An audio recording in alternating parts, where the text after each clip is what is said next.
শাহিন শোনো, হ্যাঁ বলো। আমি তোমাকে একটা কথা বলবো বলে অনেকক্ষণ থেকে ওয়েট করছি। কি কথা বলো?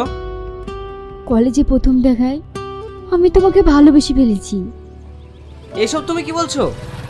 হ্যাঁ আমি ঠিকই বলছি, সত্যি আমি তোমাকে অনেক ভালোবেসে ফেলেছি। না না, এটা হয় না। আমি তোমাকে কোনোদিনই ভালোবাসতে পারবো না, কারণ আমি পড়াশোনা করে আমার আব্বা মায়ের স্বপ্ন পূরণ করতে চাই। কিন্তু শাহিন, আমি তোমাকে ভীষণ ভালোবেসে ফেলেছি, আমি তোমাকে ছেড়ে বাঁচবো না। আমি তো বললাম তোমাকে ভালোবাসতে পারবো না।